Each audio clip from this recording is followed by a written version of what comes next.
have to tell you, I do have a firearm on me. Don't reach for it then. Don't pull it out. Don't pull it out. Don't pull it out.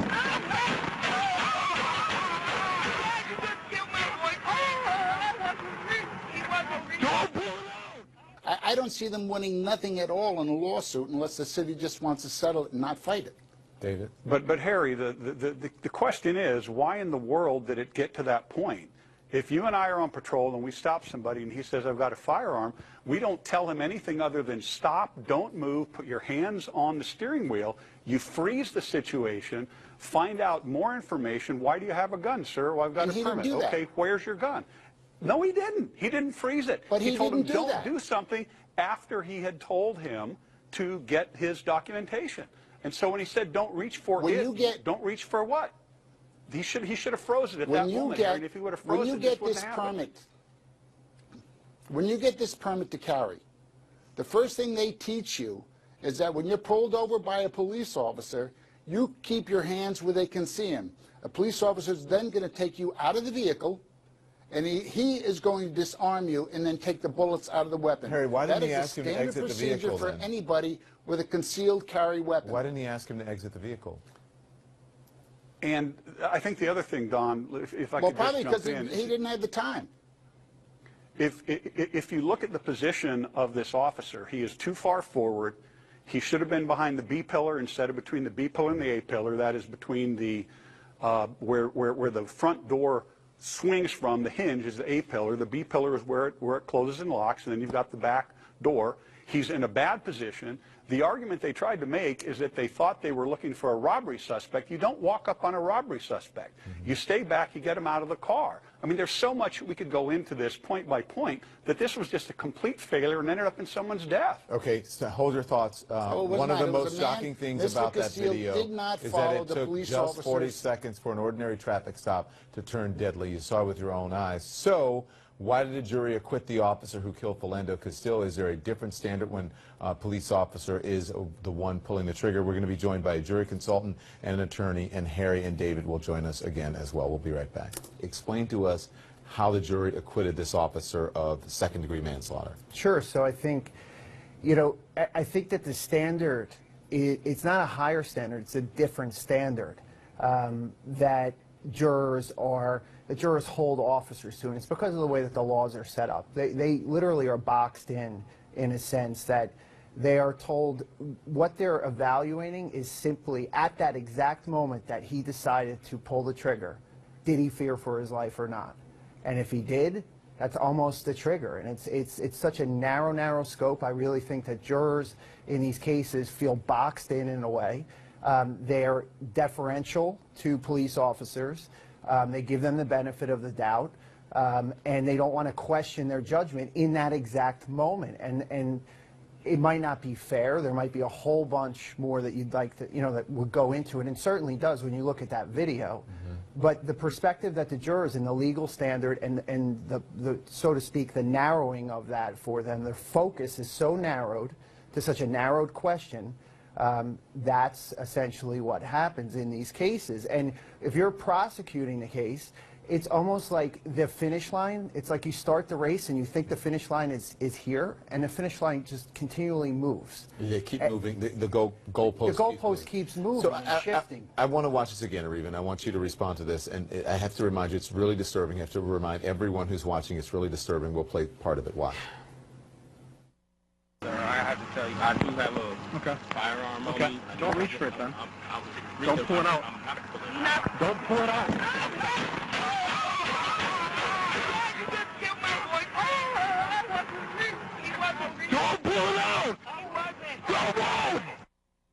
So it escalated really fast. And what does it sound like?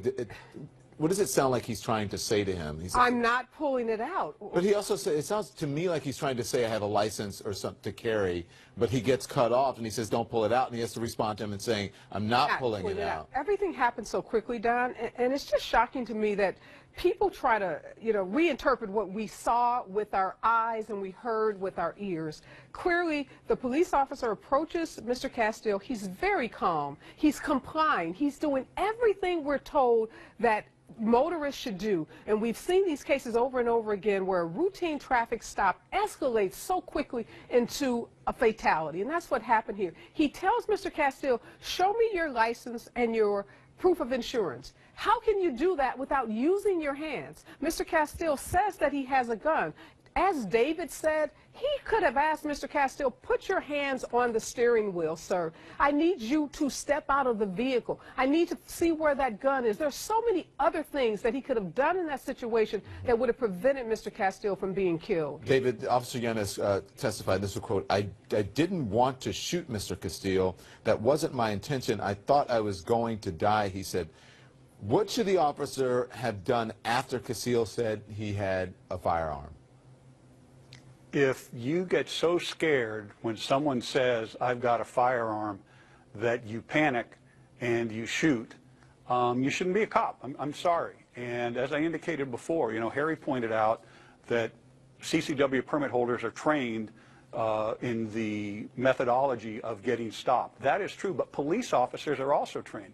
And the bottom line is, as soon as you have an indicia that this individual has a gun, you have to go ahead and freeze the situation, as I indicated, and the simplest thing to do is say, put your hands on the steering wheel, and then you can go through whatever other points of information you believe you need to collect so that you can safely execute that traffic stop.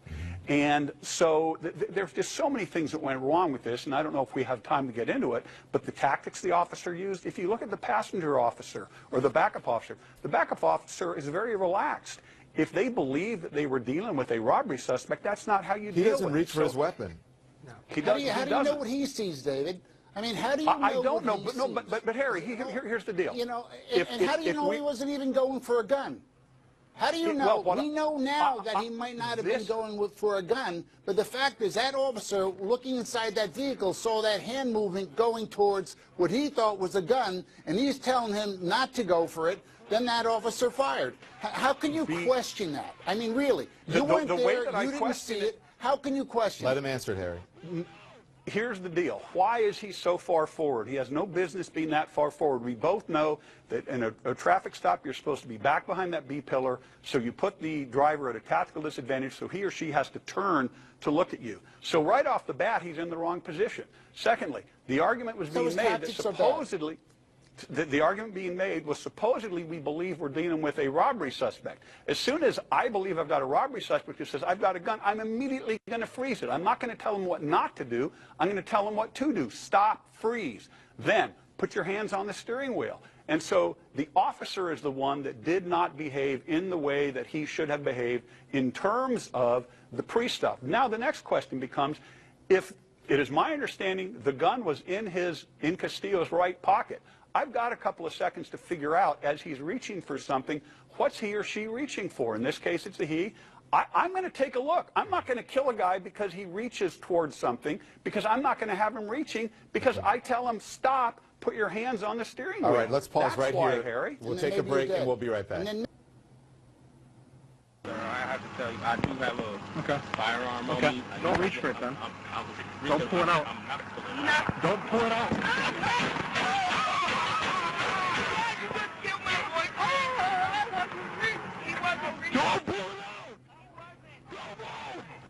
So my point is that it happened so fast, he didn't even give the guy time to get all of his words out, Harry, to even explain what was going on. But are you listening to what David? Are you listening to what David is saying? David is saying that if the officer was trained properly and had gone. For 25 Harry, years, I know that's why we have you on here. Okay. But I want you to listen to me, and then you can explain. Okay, well listen, Harry, listen to me first. Okay, Harry, stop. Stop, please. What David is saying is that the officer in his training did not go by his training, because if he had, he would have been calmer about listening to what the suspect said, or he would have put the suspect in a different position by telling him what to do, put his hands on the steering wheel or hands on the dashboard or outside, instead of asking him for his identification. And number two, he was too close to the car. What he's saying is that he did not do whatever his training told him to do. His position had nothing to do with it, Don. Nothing at all. No matter where he was, although his tactics might have been not what I would have done, All right, but it still is a fact that in a car stop and something like this here, that officer probably felt he was in a good position at that time. It is not against the law, and it's not against department regulation to have bad tactics. Police officers have bad tactics all the time. All right, they don't follow the training. Do you hear what you're saying? Do you hear what you're saying? It's not. These situations. It's not okay to have bad tactics, and when it's life or death. I mean, David, is it okay to have bad tactics? No, I didn't say it was okay. You just said that. Don't put words in my mouth. I didn't say it was okay. I wish we could run the tape back. You just said. Play the tape back. I didn't say it was okay. I said it happens. Okay. And I said one it of the happens. things that we need right, to do. You said it's not against the law. But his tactics got nothing to do with this shooting. All right? The tactics had nothing to do with him perceiving a threat. I disagree with Harry because the tactics set up a concatenation of events that led to a dead man that didn't need to be killed. And another thing and a man who made an overt move towards his weapon. Harry, the officer we don't didn't know if he was going towards his weapon or not. Right, we don't know that.